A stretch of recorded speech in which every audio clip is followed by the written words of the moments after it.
Reading Rainbow. Reading Rainbow. Cut. We got a two-parter today. Two-parter, yes we do. We got a jam-packed episode for you today. We got half games, half this little diddly guy named Sean. Great guy. Sean Walker from Salt City FC. He joins us later and on. KSL. What a good-looking guy. He's a good dude. Yeah, he very, very attractive. I don't know why he's not doing more on the video. On yeah, get him on front page. Let's Good go. Yeah, what are you waiting for, KSL? But we'll get to Sean. But before we get to Sean, we want to get to the games.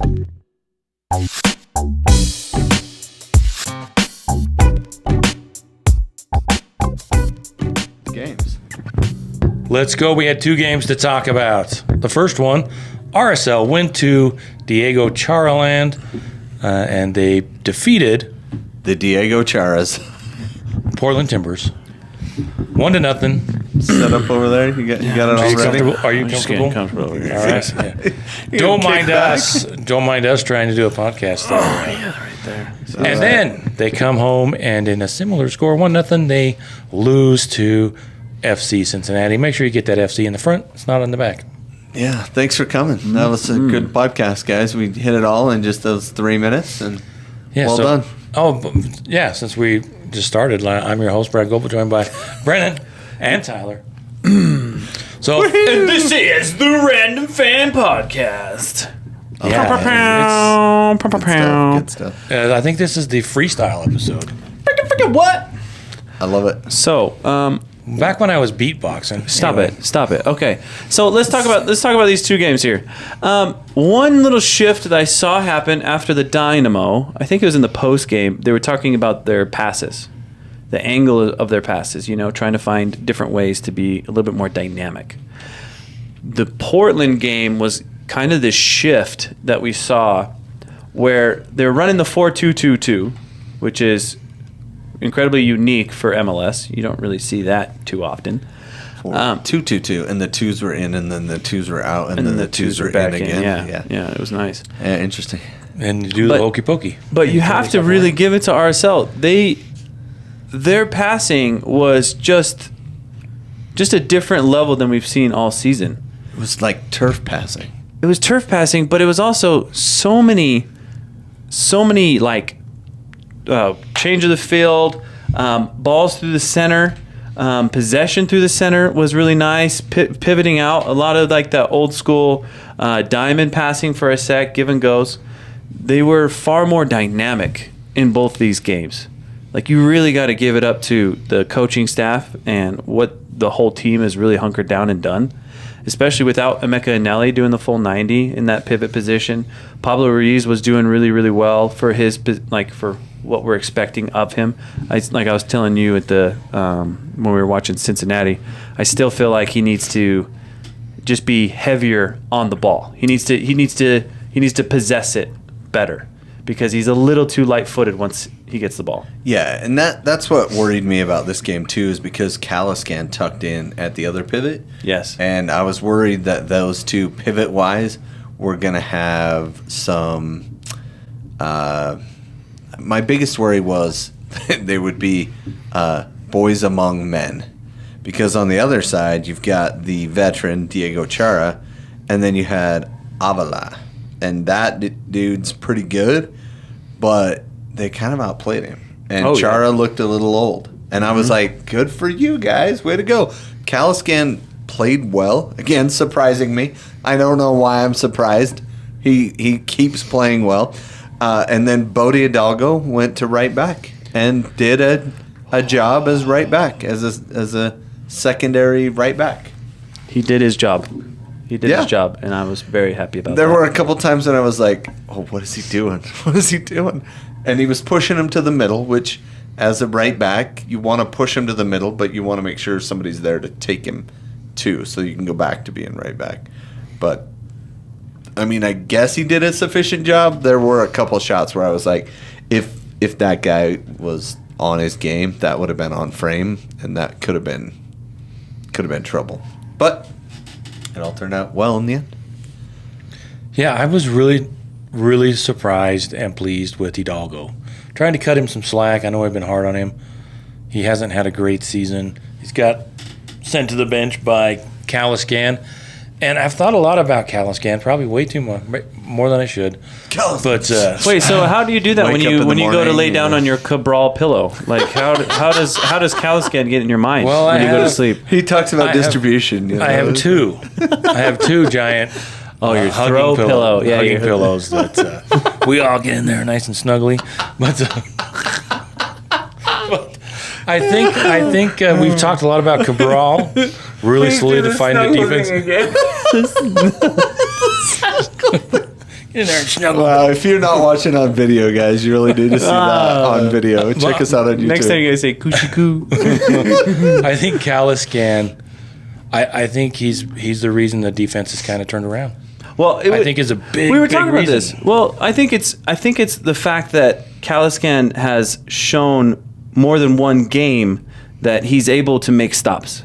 He's able to kind of be isolated by himself and Be a shutdown. and be a defender. shutdown. And and it's not necessarily that Caliscan has risen up. I think it's the fact that our center backs and our back line are starting to trust him based on his play. Yep. Because I think he's always had it. I mean, he's incredibly intelligent. You watch him, he understands hips, he understands like the rhythm of the dribble, and just gets Timing's really such good. good. And his position is night and day different from those first 2 games he got put on where he was kind of just listening to Glad and Cabral.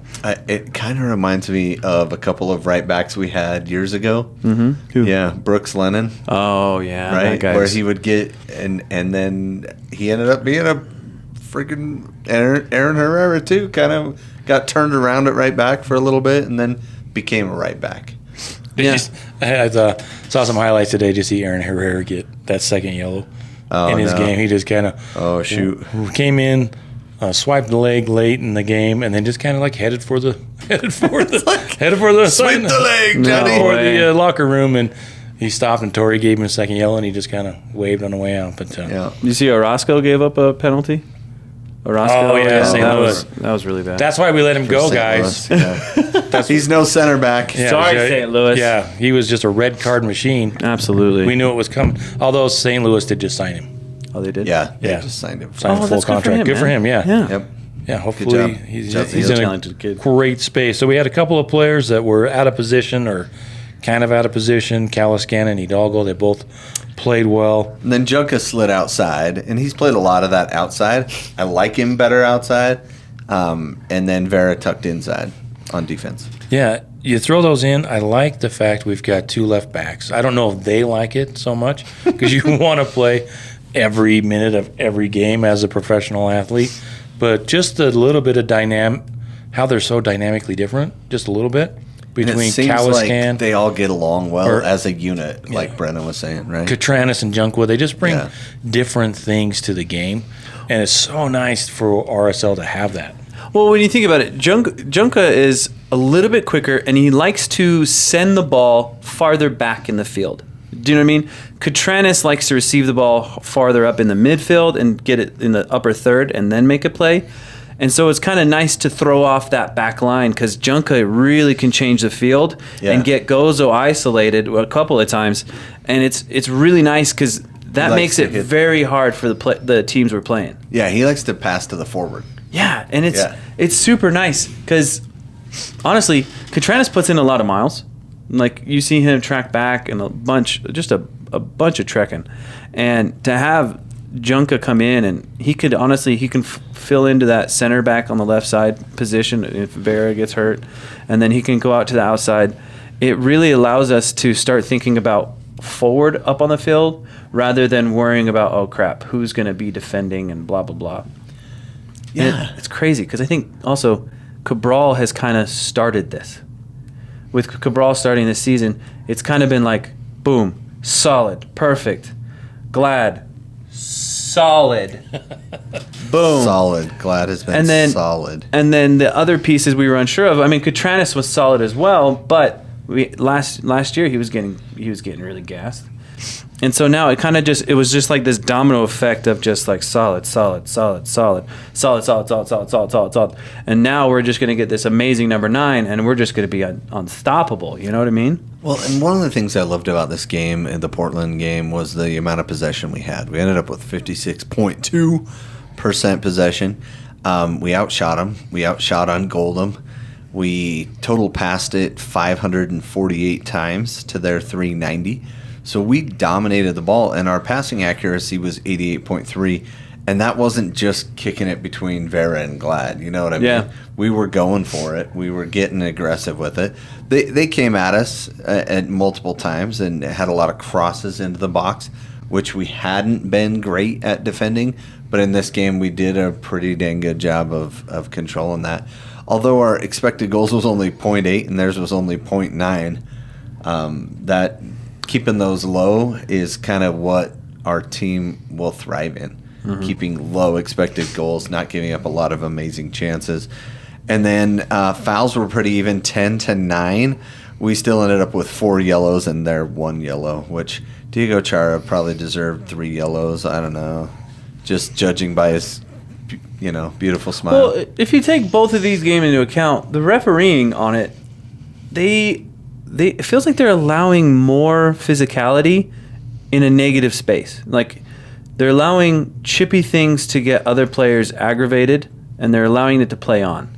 And then they're giving out yellow cards for things that aren't really fully correct. I mean, isn't this the game that Caliscan totally got away with a freaking penalty? Oh yeah, dude! Yeah. Oh my that gosh. was. I don't know how. The ref is standing right behind him, literally right behind him, and he's giving him a shove in the back. And so as this game progressed, when Ari Lassiter came on, he started kind of doing stuff that we were not prepared for. Yeah. He was doing dangerous stuff. He was lobbing balls into the box. He's got great service. Yeah. I didn't realize But he's that old, was in his game. apparently. Well, he's like 30. Yeah. And he's played most of his career in MLS. And you're like, I thought he was more of a striker, but he was sending good balls in, dangerous stuff. He was probably their best attacking player at the end of the day. I agree with that. Yeah. And so, anyway, ball goes into the box. I thought Caliscan was just going to slow up. Mm-hmm. And at first, on the first angle, I was like, oh, he won that ball? Was that shoulder to shoulder? And then Dunny, I guess, on the broadcast was like, oh, he just biles through the back of him. I was like, oh, he really did. He just kind of, Lassiter turned his shoulder, and Caliscan just kind of hit him right in the back, and he went over, and the ref was like, that's baby stuff. Play on. And they played on, and nobody down in Frisco, Texas decided to take a look at it. Yeah, it is a penalty, but they said it's just not clear and obvious, where it can't be just overturned in that space. Because you can't tell the force of the... Yeah, exactly. You can't tell if he threw himself down or if Caliscan shoved him down. But then if he did call it a penalty, there's no overturning. Yeah, there's no way they would overturn it. I think it was a straight up penalty. Oh, I do too. I think just watching it, and you could tell that he wiped him out. Yeah, in the soccer groove of it all, it felt like a penalty, and I was like, oh no, please don't be a penalty. And then it was play on, and I was like, woohoo, we got away with one. Yeah, kind of the universe balancing out. Yeah, that's what I was waiting for you to say, right? Yeah, right? From those crappy penalties we got early on in the season, maybe this is balancing out. Are we ready to talk about the goal? Well, do we have anybody that can describe a goal for us? Sub me in, coach. Did you have something else before? Did you want to do it, Brendan? Didn't we say before the podcast we wanted to sum up the games, and now we're going into details? Well, he really wants to describe. There's only 2 goals. Let him describe them. Okay. You have the floor. I mean, and there's only one in both games, so that's true. All right, so here's what happened. Ball gets played in. I think it was it Diego or Diogo? Anyway, Diogo played it into Puyol. Mm-hmm. Diogo played it into Puyol. Puyol did some really good hold-up work in this game. I think that's why he got the start in the next game. Mm-hmm. He has really soft feet compared to Agata. I think Agata's feet are more like bricks, and his are more like soft mops. Agata, he reminds me of Robbie Finley. Yeah, not a good way. Finley. Yeah, Rhino. Yeah. So Puyol takes a touch, and then he turns like he's preparing to shoot, which, kids, if you're watching at home, this is a really good thing to practice, okay, is prepare like you're going to shoot, even if it's going to end up being a fake. And what happened is he took his touch to the right, and the left defender stepped towards him. So Ari basically had both center backs, the left back, and the defensive mid all stepping towards him. There were 4 guys crowded around Ari Pule. And then he just laid the ball out wide.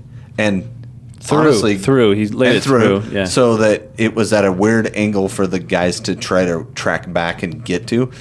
And honestly, it could have been to Diogo, or it could have been to Gozo, who was a little further out, who could have come in and struck that either way. Either way, it was a great ball into a great place. Diogo did the give and go, took the touch, a little more on the second setup touch, and then smashed it. And wow, what a strike from RDP to win the game in Portland. We hadn't won in Portland in a while, and we do not have a very good record there. 2017, I think, was the last time we won there. Yeah, so it was great to be able to have our DP put us on his shoulders and Ari to step in there, attract all those defenders to him and then lay it off to our DP who, man, that was a good strike. Man, he got it off the ground because he was almost the whole game. Everything was on the ground. On the ground. Everything he shot. Well, and he's probably not used to playing on turf, right? It's probably not a super familiar surface. He trains every week on turf. No, they play outside most of the time, right? They practice outside. I don't know if they might have practiced inside. We didn't make the practice to get used to the turf before the game. Maybe, I guess there's the possibility of playing on turf a lot, I guess. And I like the fact that it was high near post, beats the keeper. Oh, and it was there in the previous shot he had too, and he missed it. So I'm glad that he fixed it the next time around and put it right where he knew Crepeau would not be. And you kind of, if you look at the angle of it, so Canadian. It kind of sucks because the goalie does that weird jump thing where they're not fully jumping all the way up.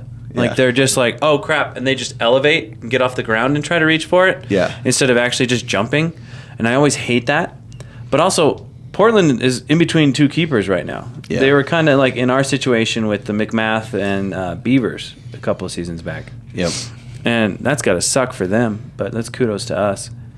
Yeah. But thanks for choosing the wrong goalie, Right? Good stuff. I just think Cabral saves that. Man. Well, he had not. Well, yeah. Because he had a big save in that game too. I mean, they got kind of past him, and his right hand just literally blocked that whole ball. But there's a couple. I heard somebody the other day when it was on the U.S. broadcast. They said this is the worst crop of U.S. keepers we've had in a long time. Mm-hmm. And they were talking about Matt Freese not being very good. And then he went and won that penalty kick shootout, and they kind of stopped talking about it, but because he saved 3 of the 6 penalties, which is an amazing record. But there really isn't, and Crepeau's Canadian anyway. But there's not. Hey, if you want an MLS contract, be a U.S. based goalie that can really ball out like the Cincinnati keeper. And I think it's interesting that with the keepers, a lot of the good keepers, there was Slonina in Chicago. They keep getting picked up and head on over to England. Same with who's the... But then they sit on the bench. Yeah, what's his name? And they're not really... The other number Matt one. Turner. Matt Turner, yeah. Yeah. He's just kind of sitting on the bench, rotting away wherever he's playing. No, he just got a new contract, so hopefully he'll win the starting job there and be prepped for the World Cup. And hopefully Matt Freese will keep playing well. And, our buddy over in Colorado, we can't name him because he's on the Rapids. No one on the Rapids has a name. Oh, he had a brilliant play against Seattle. Did you see that? Mm-mm. So the ball goes.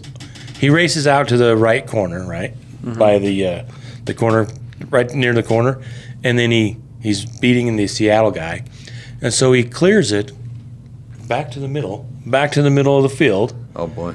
It ends up at the foot of Rusnak, about 45 yards out, and Rusnak just boom right into the goal. Wow. He who shall not be named. I remember seeing that. Running back. Trying to get back to the goal. And he's nowhere near it. Nowhere near it. And Seattle went up 3-0, and then Colorado scored 3 goals to end the game 3-3. It was a goal fest there. So RSL gets the 1-0 victory in Portland. Kind of surprising. Like I mentioned, this month has kind of turned. Mm-hmm. I'm surprised to say it kind of has turned for the season for Real Salt Lake. And maybe, even though we lost this next game, these 2 games, maybe we look back at the end of the season and say, hey, you know what? That's when they figured some stuff out, and the season went in the direction, and we make the playoffs and hustle on down to the MLS Cup like Brennan predicted. Well, no. So what I really wanted to say about this is if you take these 2 games, you got Portland where we stole 3 points, and then we got Cincinnati where we lost 3 points.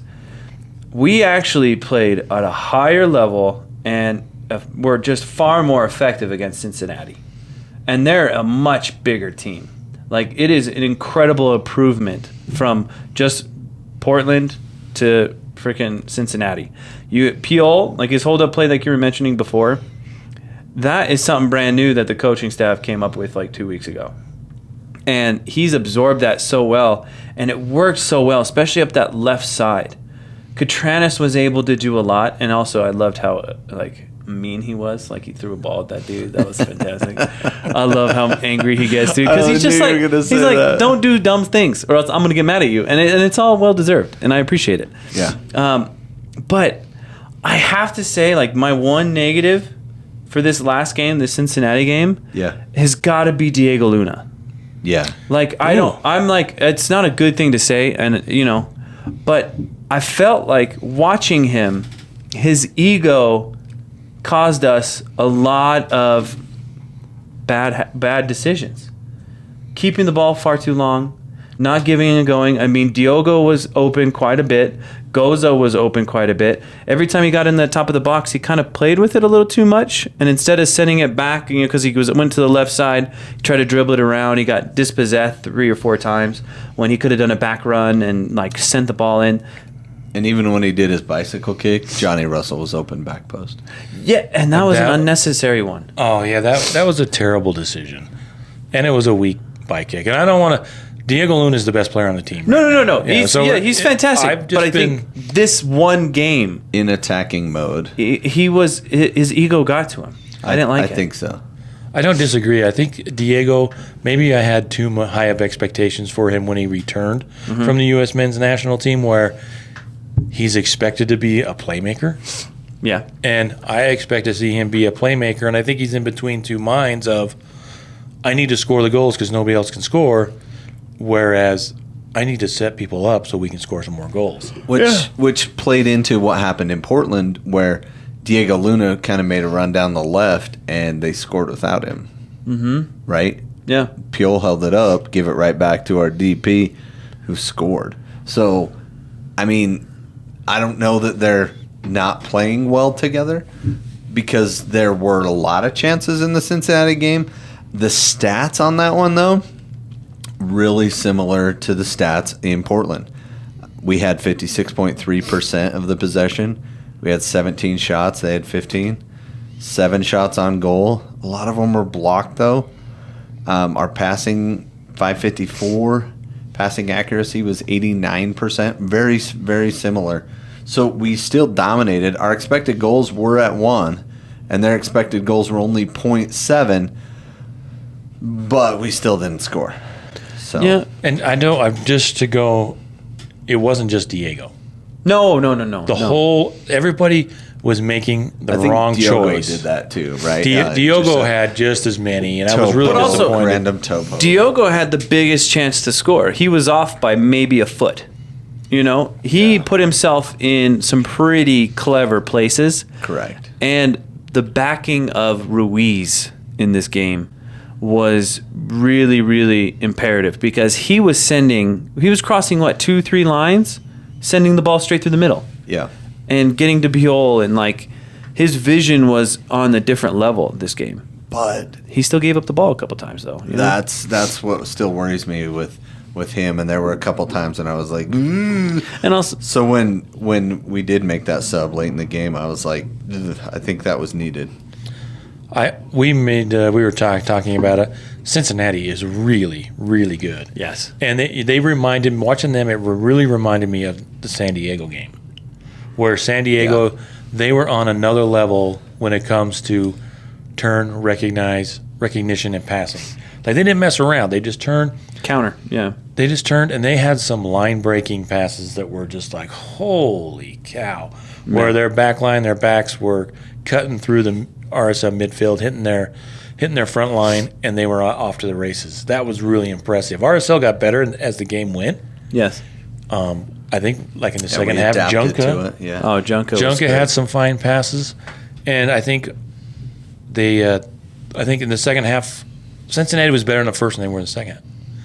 Surprisingly, I thought RSL played better in the second half than they did in the first. Even though it was a fun game to watch. It was back and forth, some great defensive plays, and some last minute defending.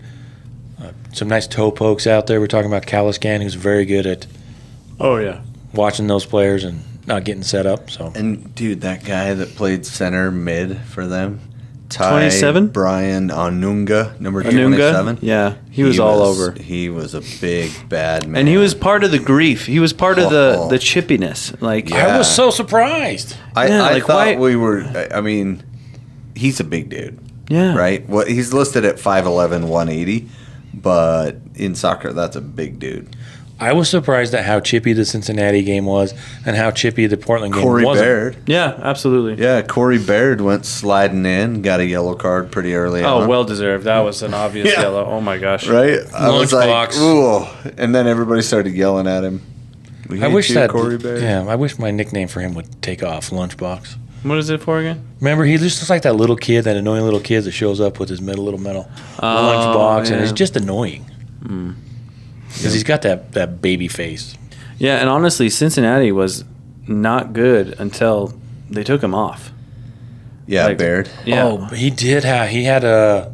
Wasn't he the one where they had the little miscue, and he did have a one-on-one with the keeper, I think. Yeah. He did. Oh, have, and he skied. Didn't he get underneath it? He and had skied? a couple of times where he had opportunities to score, and I'm so glad he didn't.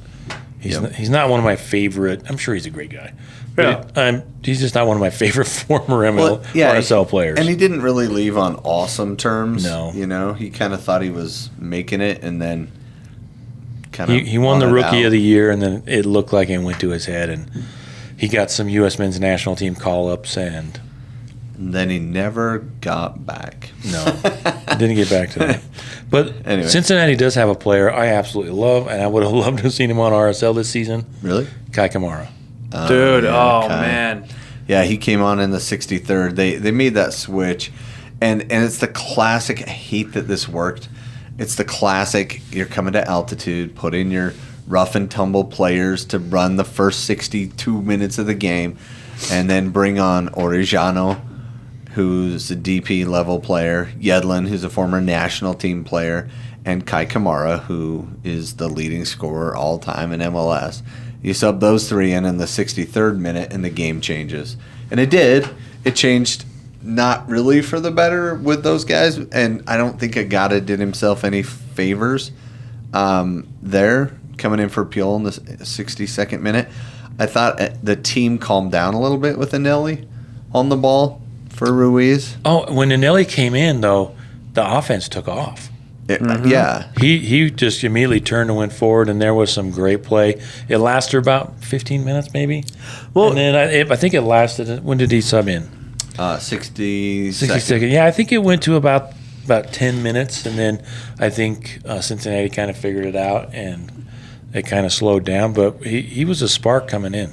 Well, see, that's the hard part, though, is when he starts moving the ball up like that and we're getting heavy attack, it puts a lot of weight on our back line. And our back line had been handling chippiness and getting dispossessed. Like, they put in a lot of work. And then to try to be that aggressive at the end, like those last, 20 minutes before they scored, you saw that, like, with Agata in, he got dispossessed at the times where it was beneficial for Cincinnati, instead of being dispossessed and we're still behind the ball. Yeah, and that's what you worry about when you don't have Pule in there. He's a little softer footed. We already mentioned that. Yeah, and he's good at the hold-up. And, you get Yedlin and Orejano in there, and now you got these outside wing backs that are just blasting up and down the sidelines. And, a lot of times they're not accounted for on the defense. And even though that play worked out where Caliscan shut him down and he passed it back and Orellano just hit it, and it tucked right inside that post. If we're gonna lose on a goal, I think I've said this before. Quality goal. Lose on a goal like that where it's just a banger and there's not really anything you can do about it. You know what I mean? Especially a left to right bend. You know what I mean? and people are like, "Oh, Cabral was out of position." I was like, "No, he wasn't, dude. He was perfectly in there. He covered every inch he could have on that play, and it still went in. So the goal's a big place." I was thinking about it during the game, and I was like, man, I would much rather. I'd hate to lose, but I'd much rather see him push this as far as they can. And I thought it was one of the best games RSL's played all season. I agree with that. I think the outcome's not there, but we played so well. And we love a game that is that fun, right? There's a little bit of everything. I would have loved to see 2 goals, right? And I was hanging out with my little kids, and I was talking to them about it, and I was like, look, I would love to see us score first and then them get an equalizer rather than, 0-0. But, at least then you have the thrill of victory, the agony of defeat. It's all wrapped up there for you. But, yeah. And it was a great goal. Nothing, you can't take anything away from him. Any other thoughts? Would like to take some stuff away from him. Put him on our team. Too, 3 points puts them at the top of the supporter shield. They're the best team in the league at the moment if you're looking at points. Correct. And they're real good. And we shut down probably the league. Well, he's not Messi, but he's the next, I don't know, whatever. He's one of the best players in the league, Evander, right? What was Portland thinking getting rid of that guy? Well, I don't think they really wanted to. I think he wanted to go. There was a pay discrepancy. And so he's making more money in Cincinnati, and they paid good money to Portland for him. Yeah, so. Portland wasn't paying him the yearly salary they agreed on, so he wanted out. RSL, I thought RSL's defense played really well against him. He wasn't out there, taking it easy on us. No. And we do that so well against these top teams. Like, you really, all the people that say they hate Pablo, you have to give it to them. We know how to play the best teams in the league. We are not. We're up for it. We're up for it, and we're competitive. We steal points, and we look like a good team.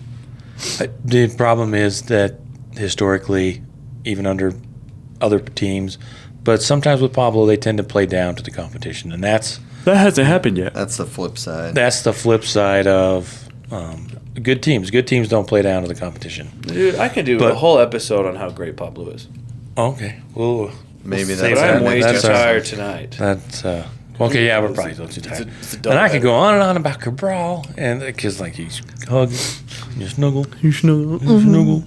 So 2 interesting games. I thought RSL played well in both of them. I've thought about that since the Cincinnati game, and I think RSL is just a couple of strikers away. I think the back line. I think the back line is solidified. They're not world beaters. They're not, but they have come together. The defense has come together, and they're not, like I said, they're not. None of them are pushing for the All-Star game, that's for sure. But they're solid players, and they're even better together as a group. Yeah. And we wouldn't even be talking about the defense if we had somebody that could score goals. Yeah. So if we have a solid striker, whoever they're signing in this window, will they pop up and they be here? If they are, they have to be better. Agata and Piol, I like them both. Piol's in the right direction. Piol's in the right direction. I think Agata. I think he needs to be he needs to be like the 3rd or 4th option on a better team.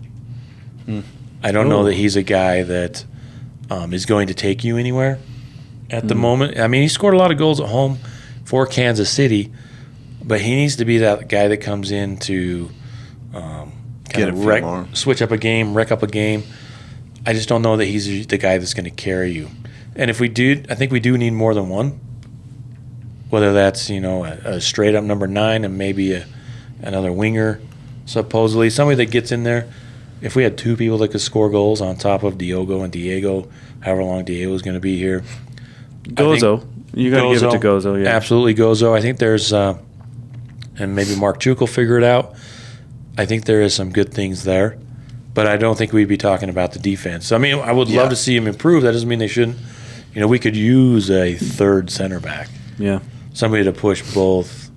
Because Quinton's good, but we need a true center back. Yeah, I would like to see. What's not true about Quinton? Well, Quinton is turning into kind of a Swiss Army knife. Yeah. He's turning into that, like, he's the sixth man of the basketball team.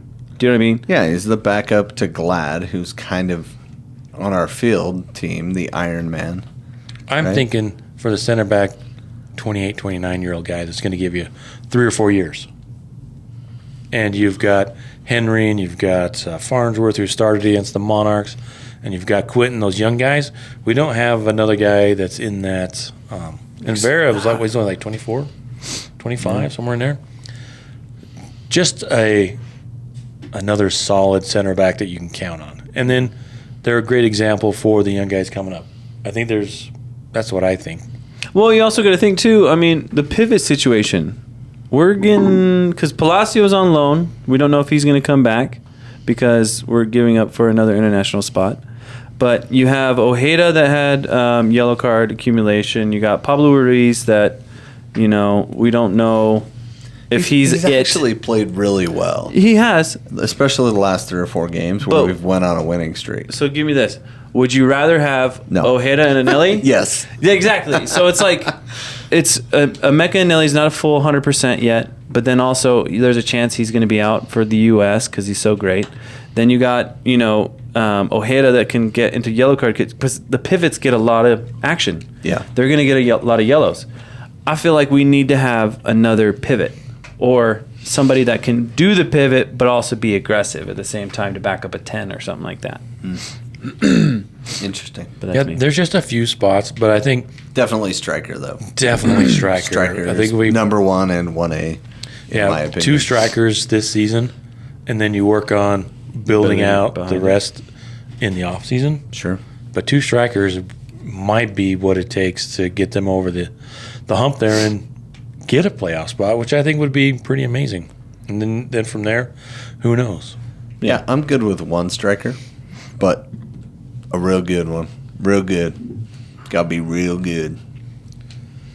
So that's our thoughts on the last 2 games of victory in Portland and the so sad loss against Cincinnati, which was a better team. But it was a good game, too. We played really well. Respectful game. Try not to be too down on that one because it was a good game. And then to add to that tonight, we're going to have Sean Walker. We talked about that. So watch that. We have a great interview with Sean Walker from Salt City FC and also KSL. And he's a great writer. And turns out he's kind of funny. Yeah. Yeah, kind of. Very attractive. I don't know if we've mentioned that enough. Seriously. Very attractive. You're going to see him on Love Island SLC. You know what I mean? He's boy. Yeah. Love God, Island. man. He's a tall drink of water. Yeah. Yep. So thanks for listening. Follow us on social medias. Do us a favor and subscribe to YouTube. We really need your help there. And wherever you get your podcasts, we thank you so much for joining us.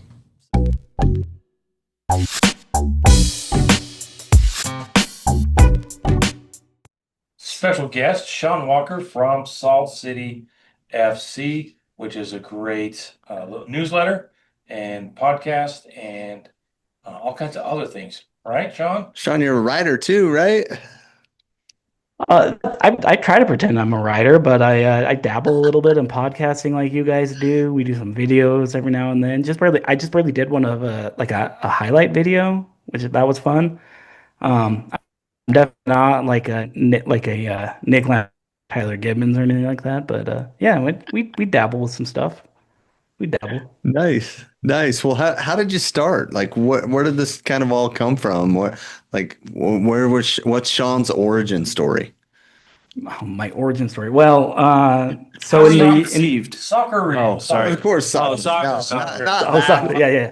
So it all started on a planet called Krypton, and environmental disasters were destroying it. So my parents put me in a pot. No, I'm just kidding. If you guys haven't seen the new James Gunn Superman movie, by the way, I highly recommend it. You get one reference, guys. That one's okay. Was it good? It was worth worth it. Yeah. Oh man, I don't know. I saw that dang dog, and I'm just like, oh. So Oh, crypto was entirely worth it. Like, trust me, it's great. Okay. Oh, it's so good. It's so good. I'll trust you because I saw the preview. I thought, oh man, why can't I have a cat? Oh boy, come on, man. That's the last thing we need is a super cat. Seriously? Yeah. How many super cats do you know, B? Like, come on.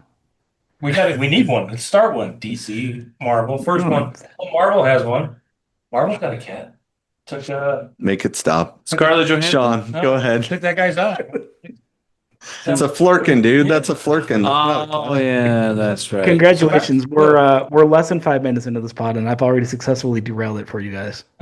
So Well, we didn't want to get too deep into your orange story because we didn't know where you were going with it. yeah, exactly. No, so I've been covering sports on the Wasatch professionally for about 10 years now. My first RSL match, actually, ironically, was before I started back about a year or two before they went in. That would have been what, 07, 08. But I went to the Coast in New York, and then I worked for about 4.5, 5 years in Las Vegas for a while. Don't worry, Mammoth fans, that was pre-Golden Knights era. I don't even think the Las Vegas Lights existed back then. And I thought I was gone for good from my home state, the state where I grew up, Utah. And it turns out layoffs happen in the newspaper business and a bunch of other things like that. And so I went back to my home state, thinking it was only going to be about like a 1, maybe 2 year kind of stopgap until I found my next job. And my next job, it turned out, it started with KSL News Radio in Salt Lake City. This was about 2014, I think it was 2014 or 2015. I can't remember. And then I moved over to the website, to KSL.com, started writing there. Covered a little bit of everything. I've covered the Jazz, I've covered RSL. I do a lot of college sports now, BYU, Utah State sometimes.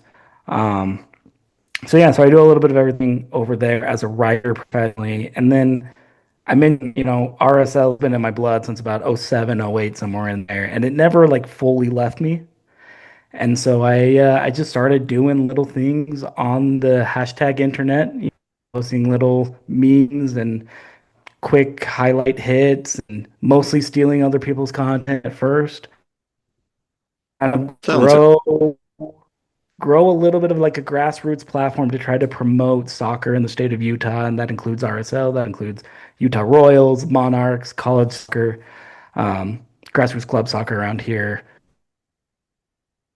Yeah, even that more recent article I just read about you that you wrote about is it a semi-pro women's team that Utah United? Yeah, Utah United that just barely won Yeah. the USLW League Championship. So so Yeah, I've been with that's like them. breaking news. Yeah. Yeah, I've been with them since I started that program. Which I say that like it was a long time. It was literally January, which maybe makes winning the league title that much more impressive, right? Exactly. I just kind of piddle around the soccer world there in addition to my day job, running up and down the Wasatch Front and trying to figure things out with college sports and some other professional sports and that kind of thing. But that's mostly it. I started as a writer. I'm mostly a writer, but I'm not a professional podcaster like you guys are by any means. I have About time we got recognized. Yeah. Oh, yeah. Seriously, Yeah. man. Thank you. So much better. Thank you. Nope, we're not. I don't know. I was at the Yeah, riot a emails. couple weeks ago when I have no idea who this was. So maybe it was, a long lost brother or another son or something like that. But somebody actually went up to Brant and I believe they asked you for your autograph. No. Wow. Big time, huh, They Brent? they weren't asking for autographs, but they did say something about, hey, you're that guy with that podcast, right? I think that was roughly the conversation there. Nice. No. Nice. Getting recognized. No, I've been recognized at least 3 times as a podcaster. At least 3. Hey, you know what? That's 3 more than me. That's 3 more than me. So I always like to ask this question because I find it interesting. Is like, are you a soccer fan? I am. I am. I came so I came into the soccer world a little bit differently than a lot of people. I didn't really play much when I was a kid. My youth soccer experience lasted until about the U9 U10 days. So I played like the Pee Wee soccer and stuff, but never Yeah. anywhere near competitively. I was never good enough for a travel squad or anything like that, and I fell off of it for several years of my teen years. But I am a millennial. Maybe I should or shouldn't be admitting to that. And I specifically, I call myself part of the '99 generation, the group of young people that we came of age right around the millennium, which included the 1999 Women's World Cup. So one of my lasting childhood memories is watching that final of USA China in the Rose Bowl, going to penalty kicks. Brandy Chastain converts the winning PK. The sports bra scene around the world, all of that stuff, and that was kind of the moment that I was really hooked, that I became really hooked on the sport. So my gateway drug, if you will, to the world of soccer, um, was the U.S. women's national team, and Yes. for a while, soccer to me was always soccer and men's soccer, which is, I know, a little bit backwards from a lot of people. It's soccer and then women's soccer. You always put the modifier before women's soccer, right, and not men's soccer. I was backwards for a while. Don't worry, I've been converted to the men's game. Don't worry, guys. Like, I'm not saying anything against like the men's game or the women's game. Um, but I do like both. I appreciate the nuances and the intricacies of both. And I've got favorite teams or teams that I follow more than one or the other in multiple leagues, men's and women's. But my real start kind of came because of that group of 99ers from the U.S. Women's National Team back in the World Cup. Yeah, that's one of Brant's favorite things is that you can have multiple teams in multiple leagues around the world, and you don't have to pick just one team and be just into them. As you can see by his Crawley Town jersey, if you're on video, he's got what is this, the new one? No, this is last year. Last year's, got the red with red, red on red. This year's. Oh boy. All right, I got the Brad, old can I school flip this t-shirt. around on you? Have you ever shared publicly your introduction to Crawley Town? I Because have. I've always wanted to ask you that, and I wanted to see if you would give the story up.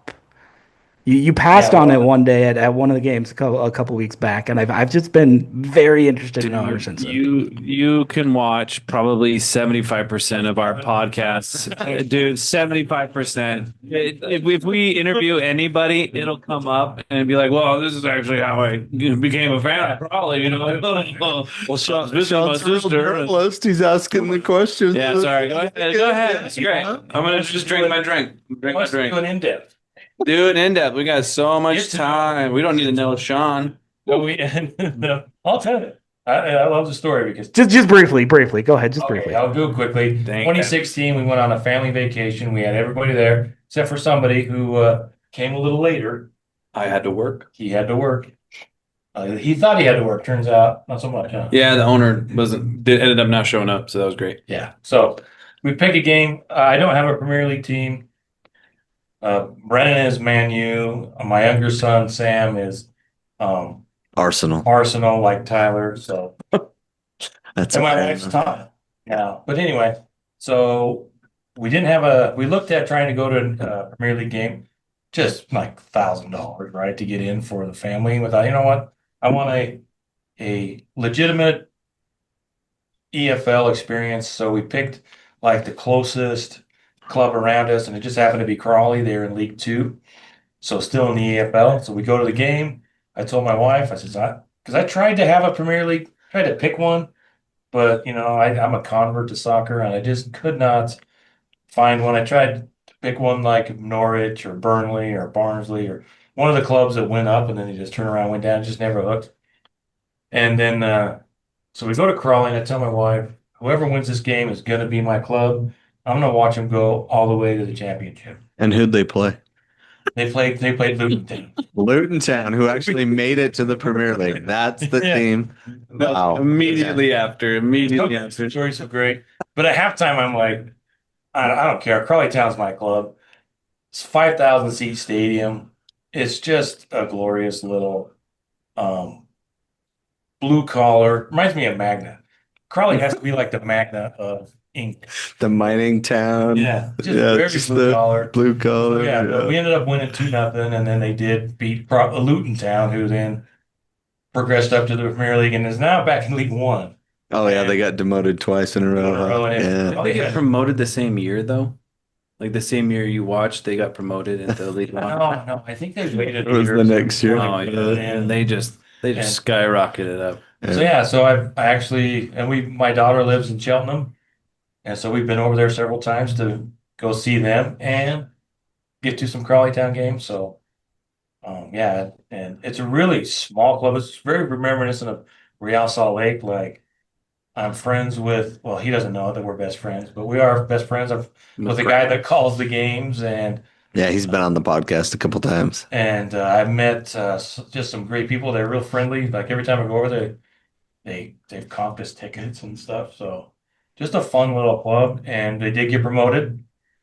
Kicking myself, we did not get tickets when they went to Wembley because they may never be there again. First time they've ever played at Wembley. Hey, at least you bought the flag, and that's what's I got the hanging flag. back here. So And I made Brendan breakfast. We came over at 6 a.m. and watched them get promoted. So yeah, that's as quick as I can tell you why I like Crawley.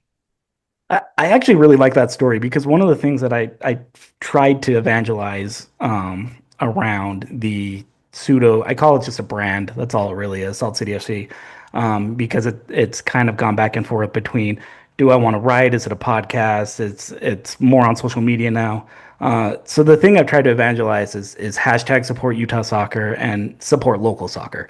I'm all about like supporting the local game, kind of where you're at, because there's so much, even in the United States, where soccer is, the fifth or sixth sport for most Americans, and it's still relatively young and it's still growing. Like there's still something everywhere. If you don't have an MLS club, there's a good chance you have a USL club nearby. Maybe it's League One or League Two or something like that. These smaller franchises, and a lot of them deserve or are worthy of our respect and kind of the same promotion as a lot of those big time clubs, the ones at the highest level, the ones at the top divisions, and that kind of thing. So I actually really like hearing that story, Brent, that you had with Crawley Town, because it's that local grassroots club. They play in a smaller stadium, but they still have stories. They still have players that come through here and create these magical moments on the weekends, that fans can really get attracted to, and just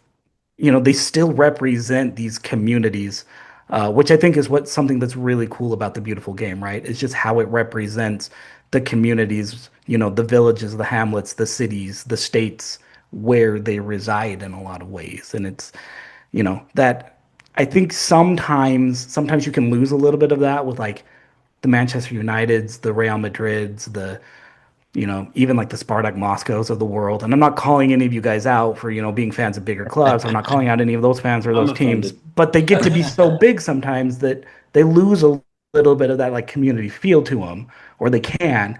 And I think that's a really important spirit to kind of keep and maybe recapture at times when you're talking about a club and sort of its brand identity, I guess.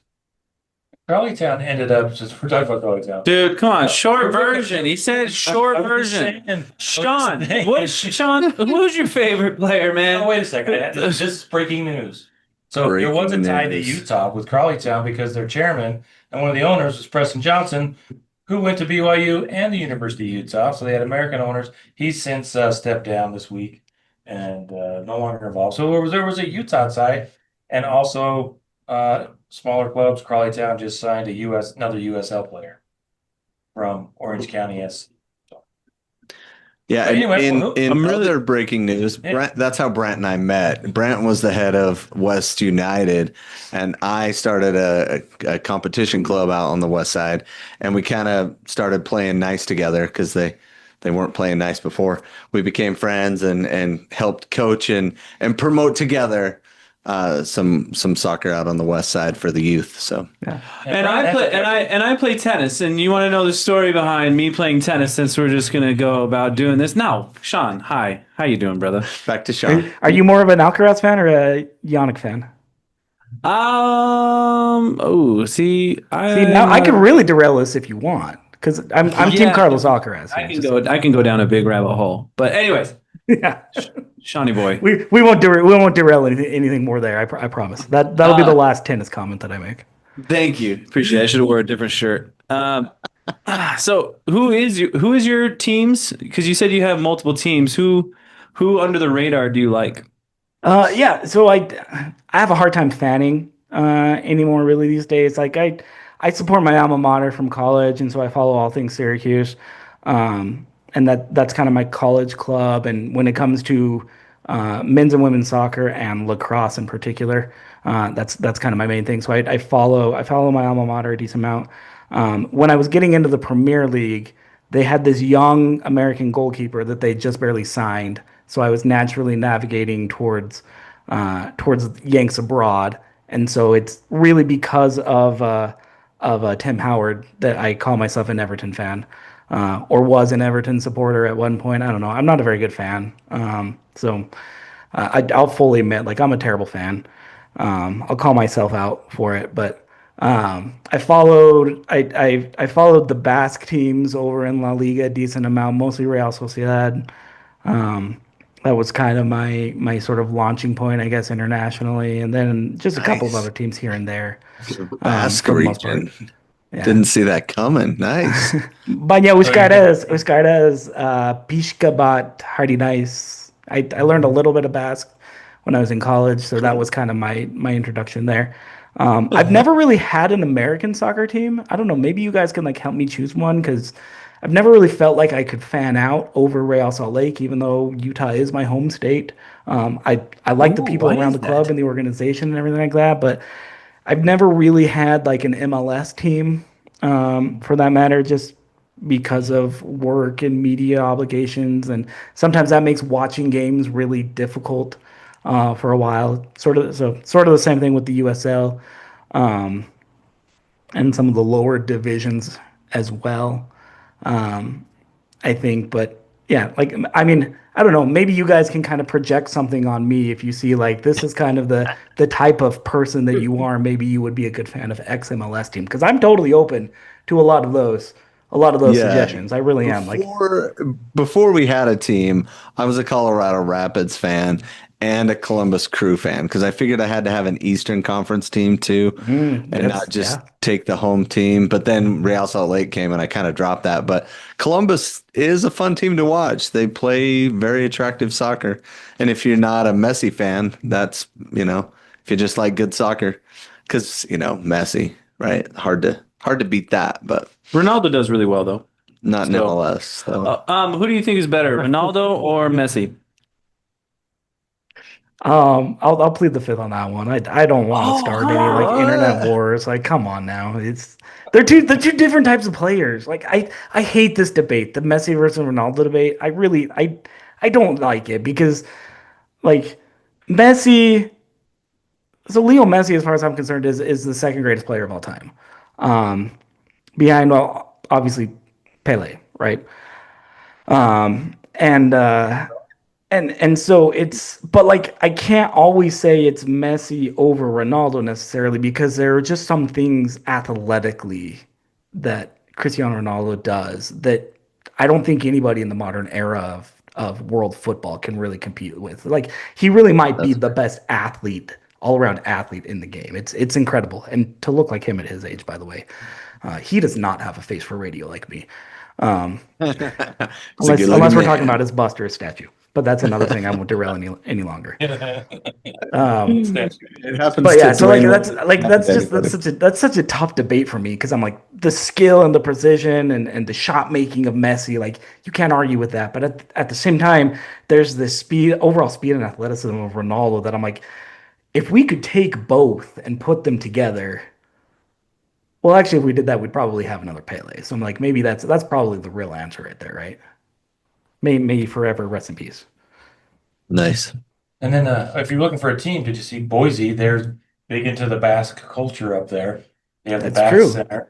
And they just And barely they launched a have USL League One team, AC Boise. yeah, So shout out to Huh? our friends over there. yeah. So there you go. There's a shot for you. Wow. The Didn't know Basque that. tie-in. The Basque tie into the Yeah. Boise. What's their mascot? They have a mascot? I don't For know. AC The Boise, Boise Staters? They like I think they're gonna lean into the hockey. Eagles. Their crest has a lightning bolt, and then it like morphs into the shape of an eagle. So I think Okay. they're probably gonna wind up going there, but I have Like no idea. They're Ravenclaw or something like that. Yeah, yeah, Ravenclaw. yeah, it's I a little like bit it's a little Ravenclaw like. It's One of that's those true. blue one. No, they have a single A baseball team up there that I think is the Red Hawks or something like that as well. Hmm. So my only club. Wow, that's great. Oh So- yeah, the Boise Hawks. Yeah. So what are your thoughts on RSL so far this season? You've been around a long time. What are your thoughts? What are my thoughts? Well, are you prepared to lose a whole bunch of listeners right now? Why is that? I'm actually not upset with this team. I think this team has been performing pretty consistently with the overall talent and expectations that they had kind of since the preseason, and therefore and I feel like, and this is maybe going to be my hottest take that I'll make on your podcast, and a lot of RSL fans I can tell by my Twitter timeline especially certainly disagree with me. I think Pablo Mascherini's a good coach. I think he's a really good coach. And I don't think, like I said, maybe that's a hot take. Maybe I'm totally wrong in believing that. But I think a guy like Pablo, yeah, he can be a little bit esoteric and maybe even sometimes borderline eccentric at times with some things. I'm still trying to get Trey Fitzgerald, their head of PR, to get Pablo to sit down every week for a podcast called Pablo's Book Club, where he just literally talks about what he's reading. Like it's fascinating. Sometimes he'll just go off on it in press conferences or like post training availability, that kind of thing. Yeah, we'll But just like, have to call Maddie. yeah, We'll figure it out. Yeah, Yeah, we'll get it like all it's- sorted. We have a couple of books lined up too. Shout out I mean, Maddie. it's Yeah. so I think what Paulo's been able to do with this team and with this club is maybe a little bit underappreciated, but it's certainly been really good. And to have a group with one of the lowest payrolls in Major League Soccer, they're in the lower third, I think, according to the MLSPA, which I could go off on some of those projections, but I won't. Regardless, they don't have these massive, big, large market, big money payrolls. And yet they're right around that playoff line. They're in the middle of the Western Conference. They're fighting for a postseason berth. And they just do it with, to pull a reference, I guess, from Brand's favorite team, with sort of that blue collar, dig in, work ethic, team is the star type of mentality. I think this is a little bit of a different mentality from like the Kyle Beckerman, Javier Morales, Nick Romando team is the star days, but they still have a little bit of that same workman like ethic. And I think it just sort of fits where the club is and who they represent, the Salt Lake Valley, the state of Utah. Utahns love workers. And this is an RSL team that seems to really love to work. And that's why I think even when results weren't always going their way, recent 7-game winless skid, they still managed to capture the fans who then appreciated the recent 5-game unbeaten run that they went on because they still had that same workmanlike ethos, that same kind of just dogged, determined style that I even think you saw a little bit over the weekend with that 1-0 loss to FC Cincinnati. Again, a Cincinnati team that probably at the end of the day has maybe more talent than RSL, certainly more payroll. And yet this is a group that was right in there with them until the very end, an absolute screamer in the 86th minute, yada, yada, yada. We won't rehash that because I know none of your listeners actually want to go through that.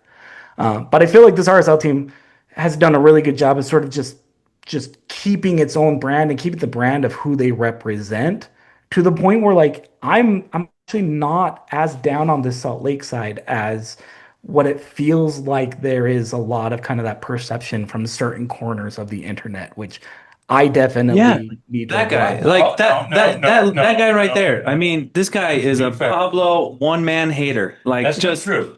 full on. You remember watching Deadpool 3 when Chris Evans talking behind the back of whatever word was it? Oh yeah. The one guy, he's like, I never said called her that, and then it cuts to the end, and there he is There he talking is about saying how all of terrible it. she is. Yeah, that's totally this guy, man. No, no, no. This guy doesn't want anything to do with Pops. You know what I mean? True. In fact, on the back of his jersey it says Pablo out. You just can't see it. Hashtag. Gotta get the hashtag. Oh, sorry. That's Hashtag. fair. No, That's fair. I've Just been kidding. hard on Pablo, but Brennan and I were talking after the game Saturday about how this is Pablo's best season that he's been here. And I think that I have been I don't impressed. totally disagree with you, by the way. I don't totally disagree. I've been really impressed with how this club has stuck together. They found Noel Caliscan out of nowhere. That right back we go on and on about the right back, but Noel has taken that job and solidified the back line, and the defense is carrying this team. But I have to agree. I think Pablo, this has been his best season, and I appreciate him more this season than before because I still don't know if he's like a transformative or coach, so to speak, as much as he's a rah-rah, get the universe, uh, X-Dog, all of that, and whether or not he's can take a step up to actually be a coach that Bruce Arena or something along those lines are all the famous ones, Pat, but Jurgen, where they can sustain a club for a nice 4 or 5 year run if they invest. But I think he's a solid coach, and I've appreciated what he's done this year. Well, and I don't know if he's like the coach that will develop players from here to here, like talent wise, but he will give them opportunities, which we've seen, and he will allow them to win that spot by working hard, which translates into the community and the club and what we all want to see as fans to a large extent. Right. And if it doesn't work, like I think even Utahns in general, and I think RSL fans by extension, hopefully, again, correct me if I'm totally wrong with this, but I think even when a team doesn't succeed, if they go out there and they're working towards something and fans can tell that they're working towards something, I think we as Utahns appreciate that even in failures. And I've seen that, like I've seen that with multiple clubs and teams and organizations in the state. Like I see it with the Jazz right now, where like, yeah, the Jazz have never won an NBA title, but when fans can tell they're working towards something and trying to get better, then when they ultimately fall short, which they've done literally every year since they moved to Salt Lake City, there's still there's not like this immediate like, well, that was a waste of a season kind of a thing. There have been wastes of season. We won't go too far into that with the Jazz, but you see that as well with a lot of the local college teams. If you're a Utah football fan, that we're basically describing Kyle Whittingham's entire program right now. I think BYU football is getting to be the same way. Like Utah State is kind of that team in the Mountain West right now as well. Like you can see, you just sort of see like the culture of the state represented in a lot of these teams right now, and I I think that's kind of how you have to build around here, whether you're playing professional soccer or college football or, you know, semi-professional rugby, like whatever it is. I think that's kind of how you have to build a sports team in the state of Utah. Yeah, how was the semi-professional rugby? Did they kind of reflect that too? That hard-nosed, because they won it, right? They won the. Yeah, I mean, the Utah Warriors were definitely an example of that as well. Like they went out and they spent a bunch of money on a bunch of internationals to sort of bring them in, but they used kind of what they were doing to go out and get guys who were grinders in other leagues, who were grinders back in New Zealand and Japan, a couple of them, Ireland, France, one. Like they kind of did that same thing, and they brought guys here who were just willing to dig in and embrace a little bit of a workmanlike mentality, and they were able to go from a 5-11 team 2 years ago and completely flip the script to 11-5 Western Conference winners. They were about this close to making it to the MLR final this year, and they did it with a lot of sort of that same workmanlike ethos. Even if a lot of, most of their team, probably 2/3 of their team, wasn't actually from the Wasatch Front, and yet somehow they still kind of embrace those Utah values that they were able to put together, I think. And Yeah, I think I'm also a little bit of a side hustler for rugby in this state. Like I said, I don't want to get too far off on non-soccer tangents anymore. Unless you want to, I mean, we can go back to tennis. That's fine. No, don't do it, dude. Don't do it. No, I enjoy rugby, and we talk about the officiating all the time. And my goal would be to see soccer refs treated with the same respect that rugby refs officials get treated with. Except in That's- MLR. MLR officiating is trash.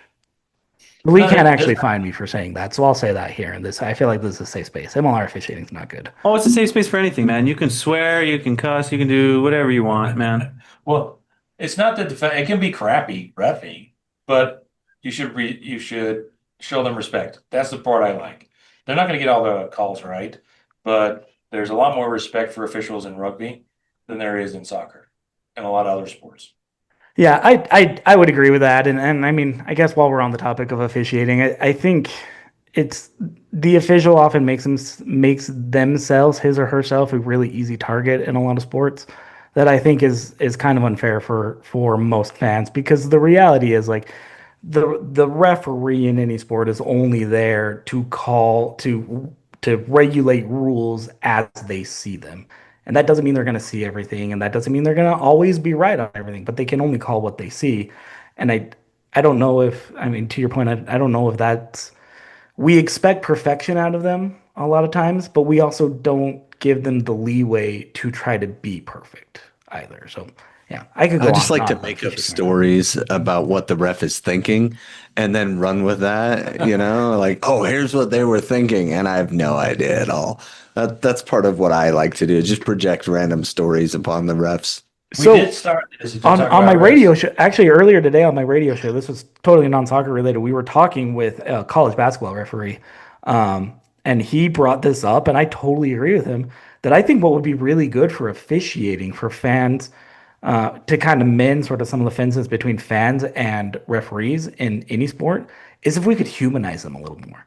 Like, can you imagine if you could take, let's take a notorious RSL hated official in MLS. If you could take Alan don't call Chapman, I know RSL fans hate Alan Chapman, but like if you put him in front of a media microphone after a game or maybe before a game even, and like the media were allowed to kind of pepper him with a couple of questions here and there, and like some things, we're asked not to go into, and he's allowed to no comment out of things and whatever. But like maybe we could get, his vantage point or get to know him a little bit. He likes to call games this way, or he tends to see things this way. Yeah. Like I think being able to humanize an official would actually help us to respect them a little bit more, because we would start seeing them not as automatons and robots that are, just there. I am here to call rules and that is it. But we would see them as people and fellow humans, and maybe give them a little bit more of that respect, like you were going at in a lot of ways. Like, Yeah. In fact, that's, Alan did come on our podcast. It's been 10 episodes back or so. Oh, So started if you want to look it up, season. start of the season. Yeah. oh, Alan was that the Chapman very came start? Okay, on. I'm gonna have to go find that one because I did I not have a see friend that of one a in my friend, research. cousin that knows him. He's a cool guy. Off the air, he was super cool. On the air, he got a little more tight-lipped, would you say? Yeah, it wasn't very good. We got a lot of amazing stuff once we stopped recording. Yeah, it was like we stopped it, and then he got yeah. really human, and we connected on a much deeper level. But yeah, So- I think if we could get more of that out there, then Right. it would humanize him, and he's got a wife and a family, and all that kind of stuff. He's a normal guy that Yeah. has to go grocery shopping during the week. You know what I mean? Stuff like that. And, So he and did say- I think I understand some of the concerns with why like leagues don't always want to humanize officials too much, because there are some fans that might take this and go find where a ref lives and threaten their family and that kind of thing. And like I Right. don't want to go anywhere near that. And so I'll try to be a little bit careful, but because like I believe Alan now lives in Utah, Yeah, somewhere in he the does. state. I won't say where. I have ideas and theories, and I may or may not have Lives by heard my where, but I'll cousin. just say I believe he lives somewhere in Utah, right? yeah, let's Um, not giving him up. He does live with my cousin, but nobody knows which cousin. So Yeah, exactly. I only have 30. So But yeah, so he does live in the state of Utah, and I know that because he covered, this was a couple years ago. I was covering a BYU women's soccer match, and Alan Chapman showed up. He was the head official in this match. Oh, And I nice. was like, didn't I just barely see you? Like you're one of like you're he had like some high ranking position with MLS Pro, With pro, right back yeah. then. And he was reffing this. It was a WCC women's soccer match. He was there, like he showed up 45 minutes early, like a lot of refs doing. I saw him like warming up and stretching, doing the usual pregame calisthenics. And I talked to him a little bit when I saw him. I was like, "You're Alan Chapman, right?" And we got to know each other, and he was, I'll just totally back you up, exactly that way, like light, jovial, a little bit sarcastic, knew how to make a Yeah. joke, knew when to get serious as well. Because then when I saw, as soon as the whistle blew, it was just totally Yep. different. He went into Stoic. ref mode. He had a Uh-huh. job to do. This is the rule. This isn't the rule. Like, this is what I'll let you get away with. This I won't. All of that. And then Yeah. when he kind of took off the referee armband, if you will, he was just a regular guy. Had his family. Good dude. Yeah. Yeah. Can't remember if it was Cracking a in. lot of jokes, like all of that good stuff. And that's the side that I kind of wish we could see out of officials a little bit more, is like some of that. Like, yeah, I can't remember if it was in the interview or after, where he's talking about if he had one call, he'd get back. Oh, yeah. And he was the ref in the Kansas City RSL preseason game. He was that ref, and Where they brawled. he says if I had to do it over again, I would do that game over. He would call that game a little different. So Yeah. that was the one.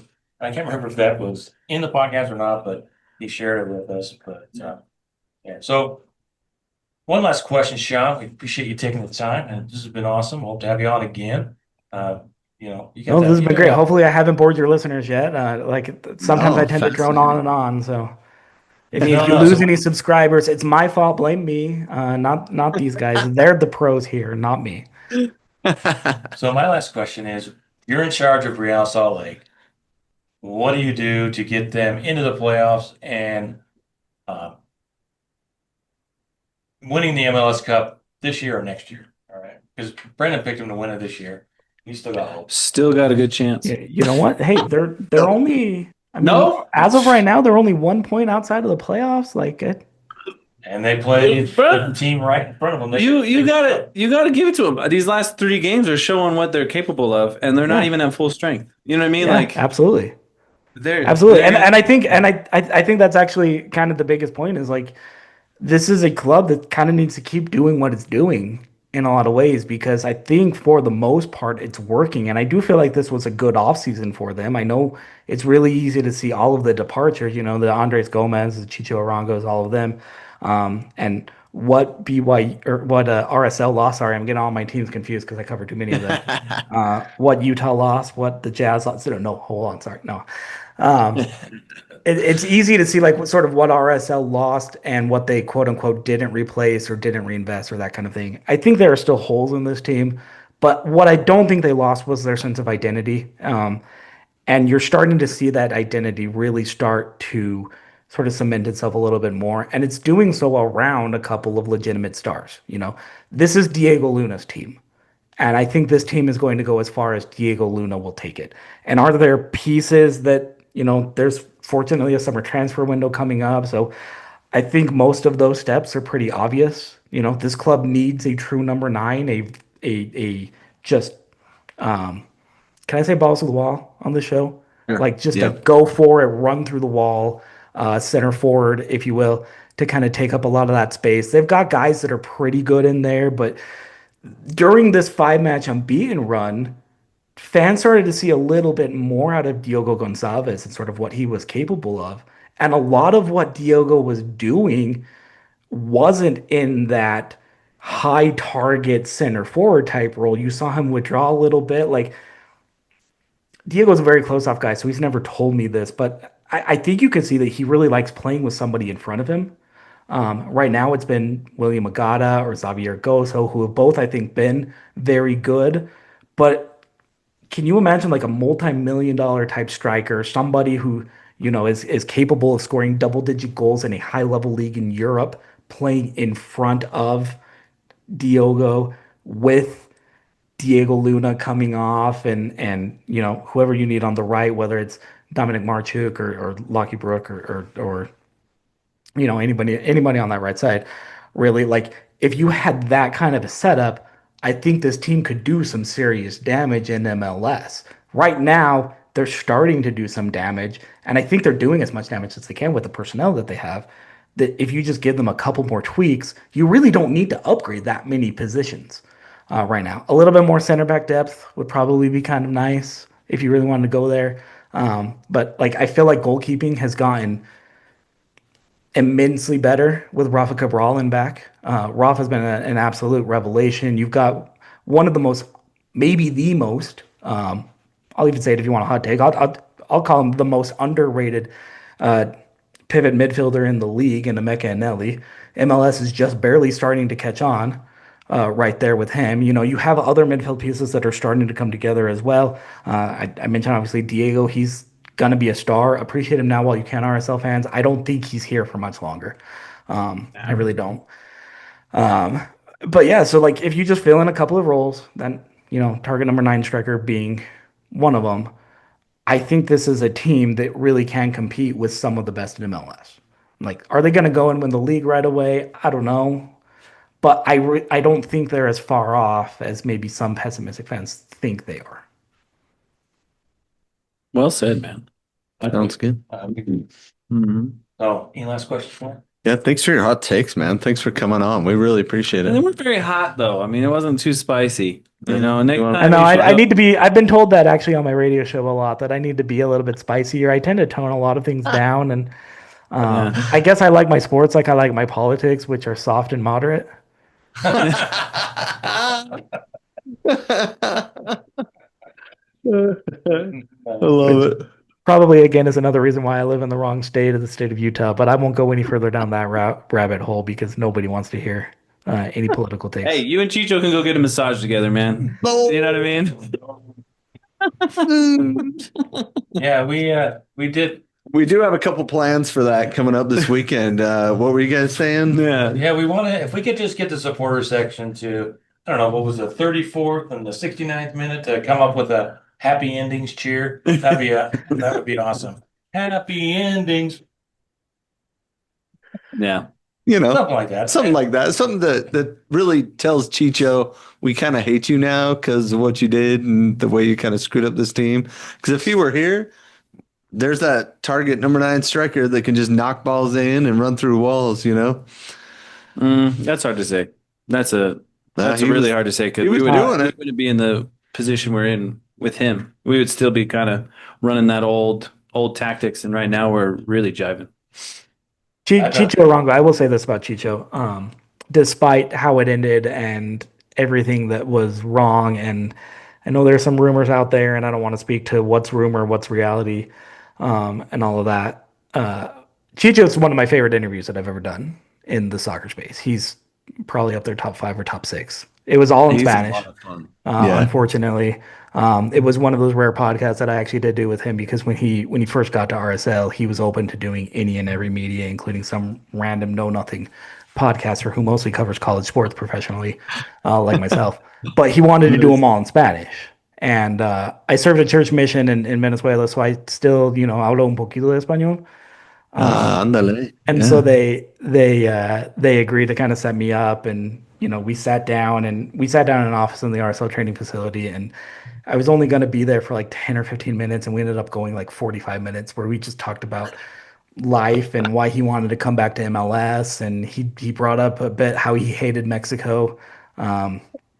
Nice. Not the country, but like the league. He didn't like Right. MX Of course. No, as I not the was. country. Just the soccer that's played there and the people who play that soccer there. Yeah, I know I sound racist when I talk about Mexican I, soccer, I but got the feeling that he didn't have a very good experience down in Liga MX, and that was a big part of why he wanted to come back to the States and to MLS and basically wherever he could get it.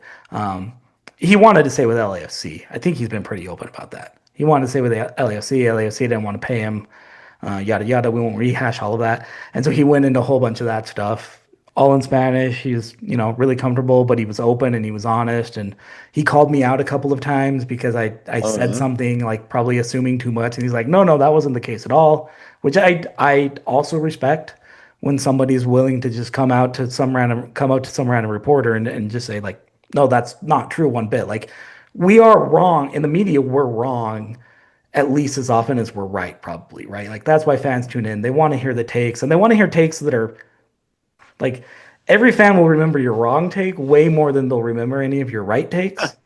And so they're paying attention more to find out when you're wrong. I'm perfectly fine being wrong if you'll tell me why I'm wrong, and so that I can kind of correct and figure out what's right. Exactly. Jason Kreis was really good at doing that. He had a couple of just moments post game with reporters that, man, you asked bad questions tonight. Really bad questions. Still my ringtone. But if you can do that, then like absolutely, by all means, like I will be the idiot so that you can explain why I'm wrong or what is actually right. And there are a bunch of players and a bunch of coaches that do that really well. And Chicho actually did that really well during his interview. So I know how things went down. I know how fans feel about him. I don't think he was perfect by any means. He certainly made plenty of mistakes, especially during the end of that tenure. Again, not trying to distinguish between what's fact and what's rumor. But Or right and wrong. But I guess going back a little bit, I'll wrap it up there with a little bit what we were saying about referees. Like, it's important to remember that we're all human, professional athletes that we idolize, officials, professional podcasters like you guys, random writers on the internet like me, occasional tweeters every now and then. Like, we're all human. We all make mistakes. We're all imperfect. And I think it's okay if we give each other that grace of imperfection, if you will, as long as we're all just kind of striving to be better. Well said. well, that dude. We'll end it there. Man, you That's must write. beautiful. Wow, Wow, just- jeez, man. Do you write? Yeah, Do you that's have beautiful. like an online writing? Mostly I just tweet. I don't actually Okay, write. okay, Mostly I now. just tweet. Yeah. Well, we can't thank you enough for joining us, and we look forward to seeing you at the game. Yeah, no, thanks for having me, guys. Really do appreciate it.